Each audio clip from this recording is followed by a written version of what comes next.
Assalamualaikum warahmatullahi wabarakatuh. Bismillahirrahmanirrahim. Allahumma sholli ala sayyidina Muhammad.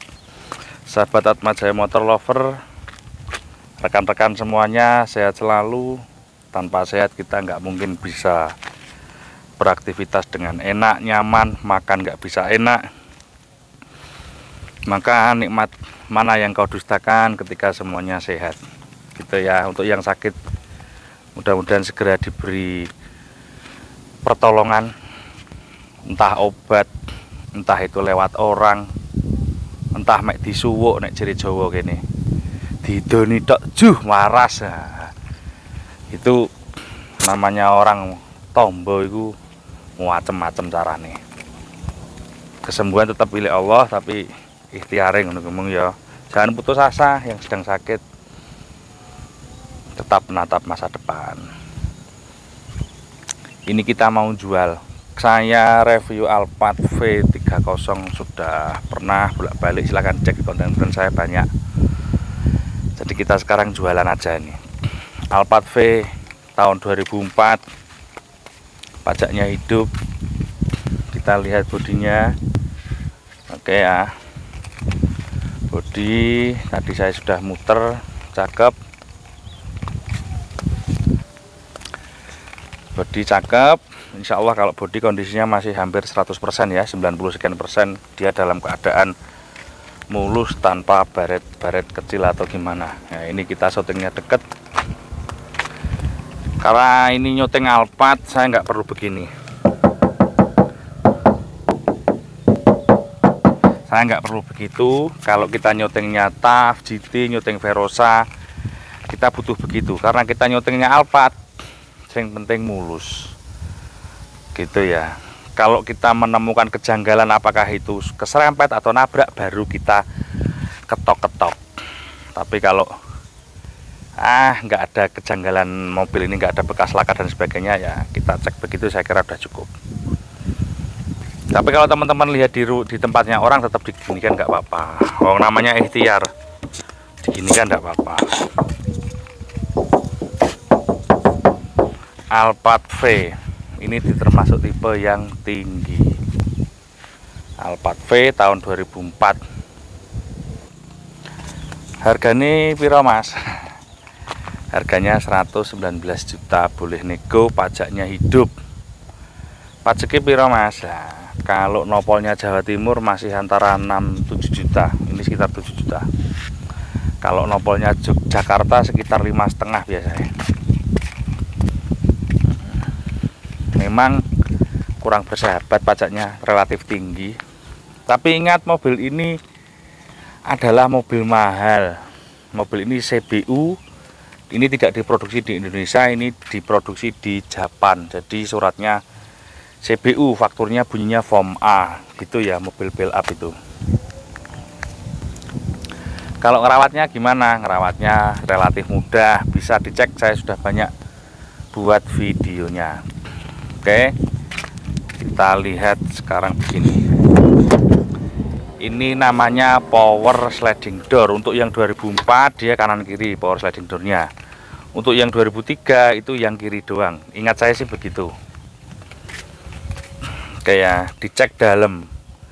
Kita lihat Alphard tuh setelah lihat luar harus lihat interiornya. Dipastikan joknya ini cakep. Saya nggak peduli berapa kilometer ya, tapi yang penting jok nomor 1 tuh harus cakep. Karena kelihatan banget kalau mobil nggak capek. Nah, karena kalau teman-teman patokan KM itu, mobil ini juga nggak sulit untuk diputar-putar KM-nya. Ini menurut teman-teman informasinya. Dilihat seat plate-nya gini, nggak semplah-semplah. Ini maaf saya pakai kaki nunjuknya karena memang ini tempatnya kaki. Ini nggak rusak. Biasanya sudah semplah-semplah. Joknya nggak retak. Kalau retak gimana? Biasa aja. Tapi kalau kita cari yang kulit itu memang retak. Tapi kalau kita dapat yang seperti ini kan, artinya kan wow gitu loh ya. Joknya seperti ini. Ya. Ini tombol apa? Ini buka moonroof tengah. Ini buka korden. Ini korden belakang. Ini korden samping. Ini pemanas jok kanan dan kiri. Di tengah itu ada moonroof. Oke ya, dashboard ini mesti kisi-kisi yang ini sempal. Woi, saya lihat Alphard kemana-mana kisi-kisi ini Pak. Ini tip sudah diganti merek Pioneer karena tip orinya itu yang pertama sudah nggak support dengan teknologi saat ini karena ini teknologi dulu. Yang kedua nggak support di Indonesia, radionya tip yang asli itu 90 channel yang tertinggi, jadi antara 76 sampai 90 kalau nggak salah. Sedangkan FM di Indonesia itu 87 sampai 107. Kemudian bahasanya juga beda, tulisannya bahasa kanji huruf Jepang, jadi nggak bisa baca. Nah ini bacanya gimana? Nah, ini saya juga nggak tahu, gitu loh ya. Terus ini pengaturan AC habis ini kita lihat itu. Oh, belakang nopolnya W Sidoarjo. Kita buka yang bagian kanan.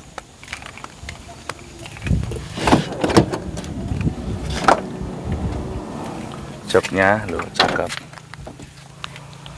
Ini bawah ini ada seledekan lagi. Nah ini kecantol karpet inilah, ketambahan karpet bihun. Ini harusnya karpetnya sini di bawahnya ada, ini ketambahan karpet bihun. Handrestnya kanan kiri. Kalau pertama gini pepleh begini. Tujuannya apa? Kalau untuk sandaran, kalau ini untuk mau rebahan. Jadi gini 1, 2, 3, 4. Nah ini ngunci teman-teman. Ini normal, jadi gini, dik dia ada 5 step kalau nggak salah. Kembali lagi ke bawah. Gini mau ke bawah kan nggak bisa, paham ya? Handrestnya semua tangannya harus dicek begitu. Biasanya yang sempal ini punya sopir nih. Nah, ini loh, ini bagus. Nah gini. Nah, jadi harus fungsi handrestnya ini. Ini electric seat. Dicek teman-teman kalau beli. Jok sopir masih sebagus ini sulit. Sampai sini paham ya kenapa orang-orang cari KM rendah itu, karena dia cari jok sebetulnya, bukan validasi kilometer, tapi joknya kalau kulit itu nggak pecah-pecah. Teman-teman lihat kemana-mana udah deh pasti ketemunya jok yang sudah pecah-pecah. Ini sliding door kiri, di remote dari sini bisa. Ini sliding door kanan, di remote dari sini bisa. Kayak ini lampu kabin. Ini ada tombol AC 100 watt, ini tombol inverter di belakang. Berarti mobil ini sudah ada inverternya. Cuma colokan nih, stop kontaknya sampai harus beli versi Japan. Jadi tipis-tipis 2 gitu masuk. Di Shopee Shop, di Shopee online banyak itu, cuma 60.000 kalau saya nggak salah. Di belakang situ. Ini lampu. Nah, lampu kabinnya begitu. Jadi lampu kabinnya hadap ke atas, ditombol 1 kali lagi mati ya. Oke ya, paham ya. Terus ini karena ini 30, dia ada spot comfort. Shockbreakernya elektrik. Tapi rata-rata sudah nggak fungsi atau sudah. Ini kayak Mazda Capella itu juga ada spot, ada comfort, ada normal. Nah, cuma saya nggak begitu bisa merasakan. Ini teknologi kalau kita keluar dari jalur dia akan memperingatkan. Jadi mobil ini di zaman dulu sudah ada begini. Mobil-mobil yang sekarang baru-baru pada keluar. Ini 2003, 4, 5 sudah keluar ini. Traction control off. Nah, ini power backdoornya kalau ini nggak bisa fungsi.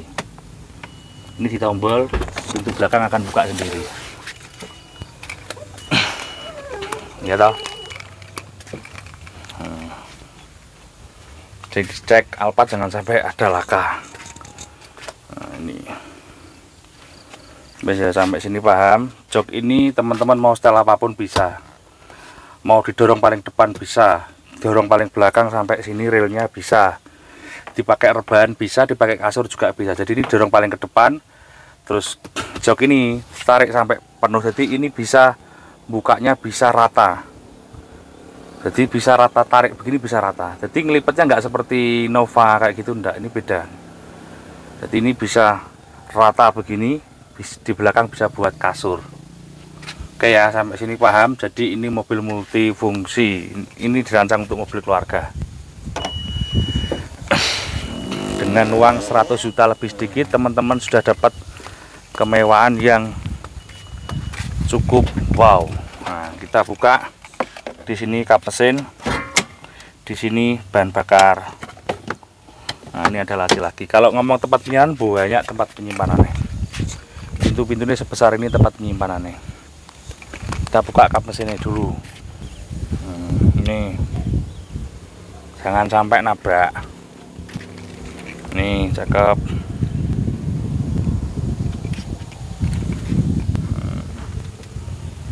Ya toh, mesin ini 3000 cc V6. Ada yang mesin 24 ada. Nah, gimana Mas, mesin 24 sama 30 boros mana? Sama ketemunya. Kalau di kota-kota borosan 30, tapi kalau untuk luar kota ketemu sama. Kenapa? Karena dengan yang 30 dia RPM-nya rendah, mobilnya sudah lari. Kalau yang 24 agak gandol. Beda kalau 24 yang ditaruh di Camry. Itu dia jauh lebih irit karena bodinya nggak seberat ini. Jadi bodinya mobil ini berat. Makanya yang 30 ini larinya lebih enak. Kemudian kalau dipakai keluar kota juga jatuhnya ketemunya BBM-nya sama karena RPM-nya nggak begitu tinggi, mobilnya sudah lari. Nah, dengan catatan maticmu sehat. Kenapa? Maticnya Alphard juga sudah banyak yang busuk, sudah banyak yang lemot. Tapi enak, maticnya saya pernah bongkar ini nggak habis 15 juta. Saya pernah bongkar dulu habis 11-12 juta. Spare partnya mudah, kampasnya mudah, sil-silnya bau banyak ternyata. Dan ini mesin sama dengan Toyota Kluger, sama dengan Toyota Previa, Toyota Estima juga sama. Jadi ini bukan mesin langka, ini mesin yang cukup mudah. Sama juga dengan yang mesin Camry V. Jadi seri mesinnya dia 1 MZ. Nah, gitu ya. Kalau harga spare part nggak murah, karena ini mobil premium juga seperti Camry, seperti Honda Odyssey, seperti kayak gitu. Jadi memang bahannya kuat, jadi juga spare partnya nggak bisa disuruh murah. Sesuai dengan, jadi harga spare part itu sesuai dengan bahan bakunya, pembuatannya dia bahannya high quality gitu ya. Tapi rusaknya lama. Saya kok belum pernah denger saya punya konsumen Alphard mesinnya rusak atau overhaul. Saya belum menemukan sampai hari ini karena Alphard yang tahun generasi ini generasi pertama ya, mesinnya overhaul. Saya belum menemukan. Dipunyai konsumen saya, cerita saya, Mas, mesin saya overhaul. Kalau Matic sudah banyak yang overhaul. Karena apa? Mesin ini termasuk mesin yang sangat bandel. Ya, jadi untuk teman-teman yang belum pernah punya beli, jangan dengarkan kata-katanya orang yang jari ini. Ini hati-hati. Ini saya punya banyak konsumen tersesat kata-kata jari ini. Nah, mobil ini ngene. Terus jari sapa? Palikku, pamanku, omku. Ommu wis tau duwe ya? Gurung. Jari kancane maneh. Nah, jadi aja tembung jari ini. Tanya orang yang sudah pernah punya. Jadi teman-teman mungkin selain lihat video dari saya, mungkin teman-teman bisa tanya orang yang sudah pernah punya, juga orang yang sudah pakai. Monggo komen, tidak apa-apa. Kita di sini saya nggak menggurui, saya juga tidak tahu, saya cuma belajar dari pengalaman. Saya memiliki mobil jenis ini sudah puluhan kali, mulai tahun 2003, 4, 5, 6 itu sudah puluhan kali lah. Kalau 50 kali saya lebih saya punya mobil seperti ini. Jadi tak pakai, pernah tak pakai luar kota, kemana-mana sudah pernah tak pakai. Oke ya. Sekarang kita kunci on. Ini nyala semua. Biasanya gitu. Bentar ya, tak matikan lagi. Saya tipe tak matikan dulu aja, ganggu ini. Kontak on, ini VSC TRC. Inilah yang pasti nyala untuk yang Alphard 30. VSC TRC itu. Ini lampunya sudah bisa auto. Nah, jendelanya auto semua. Nah, jadi one start dia sudah auto semua 4 pintu. Kalau habis restart atau habis ganti aki itu autonya nggak bisa semua pasti. Jadi teman-teman jangan panik, nggak usah ke bengkel. Langsung dari per pintu gitu, sama turunkan paling bawah semua, sama naikkan ke atas paling ke atas semua pintu. Nanti dia akan ngerestart sendiri. Jadi itu mudah. Jadi kok tiba-tiba kok autonya nggak bisa, Mas. Terus dari sini ditombol nggak mau. Dari sini nggak mau, padahal window tidak posisi lock. Nah itu langsung dari per pintu, paling dari pintu mau tapi nggak mau auto. Itu kalau habis ngelepas aki, Untuk mobil-mobil build up Japan tuh begitu. Sama turunkan kaca power window-nya paling bawah semua. Kemudian sama naikkan satu persatu. Langsung dari pintunya. Sudah itu nanti ditutup kacanya jelek. Buka lagi dari sini bisa. Nanti di sini one start gini langsung loh. Kan gitu. Nah, nanti bisa. Ini bisa. Gitu ya, teman-teman ya. Loh. Jadi semua power window-nya auto untuk mobil build up yang seri tinggi di Jepang itu. Nah, ini saya mau memperingatkan sedikit tentang bohlam. Mobil ini pakai lampu HID tanam. Jadi bohlamnya ada di dalam mobil. Nah, ini. Bohlam yang ini namanya serinya D2R. Kalau bohlam yang ini untuk lampu panjangnya, lampu tingginya itu bohlam biasa. Saya lupa berapa. Ini serinya D2R. Nah, dia putih nyalanya. Dan ini HID itu punya kelemahan, jangan suka main dim-dim ini ketika siang hari. Kalau sekali dia nyala tek, dia putih ceret, terus redup, terus sedeng. Itu karakteristik bohlam HID. HID sama LED nggak sama. Kalau ngomong terang, malam terangan pakai HID menurut saya. Dia pakai balas tanam. Rata-rata bohlam banyak yang putus tidak diganti sama orangnya. Karena bohlamnya mahal, itu sekitar 650.000 kalau nggak salah. Nah gitu, jadi kalau teman-teman beli di tempatnya orang, lampunya mati satu, jangan disepelekan, minta aja potongan 700.000. Loh Pak, lampunya mati satu. Nah gitu ya, beda kalau teman-teman beli kijang kapsul, bohlam-bohlam 4, lampunya mati satu ya enggak apa-apa, nanti dibelikan, itu cuma 30.000 paling. Nah, jadi beli mobil itu harus jeli teman-teman, karena kita beli mobil itu mengumpulkan uangnya lama. Coba kita coba metiknya ya, kita tutup dulu kap mesin ini. Saya cuma nyoba deket, coba nyoba ini. Oke ya, kilometer 197. Kita coba buka tutup pintu belakang. Wah ini harus mau. Kita buka sunroof. Itu harus mau ya. Tutup lagi pintu belakang. Nah kalau nggak mau servisnya lumayan. Sunroof juga gitu. Ini kaca belakang, apa kaca korden belakang, tapi karena itu posisi terikat gitu ya. Oke. Untuk pengaturan AC biasa seperti Innova V, nggak ada yang aneh-aneh. Ini malah lupa belum tak tutup pintunya. Jadi pintu-pintunya untuk yang tengah sama belakang itu vakum teknologinya. Nggak boleh nutupnya brak, itu nggak boleh. Jadi nutup dia akan ngancing secara otomatis. Gitu ya sahabatku ya. Mobil ini metiknya dia konvensional, belum CVT. Makanya tadi saya cerita, saya pernah bongkar metiknya cuma habis 11 lebih dikit lah, 10 lebih dikit overhaul karena spare partnya murah. Nah, saya heran, tak kira metiknya habis 40 juta atau 30 juta gitu. Ternyata dulu kampas seal, cuma ganti kampas sama seal. Kampas sama sealnya itu spare partnya cuma habis sekitar 5 jutaan.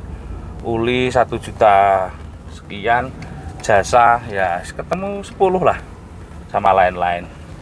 Ini tanjakan semua juga enak. Itu ya sobat Atmajaya. Mudah-mudahan video ini bermanfaat. Nah, ini electric mirror kanan kiri juga is oke. Kita mau mereview mobil itu loh, yang Mazda itu asik itu. Terima kasih. Mudah-mudahan video ini bermanfaat. Jangan lupa kalau punya waktu longgar, sungkem ke orang tuanya. Karena teman-teman yang beli Alphard seperti ini kan saya yakin orang yang sudah mapan dengan ekonomi yang juga sudah cukup baik dan juga sudah berumur.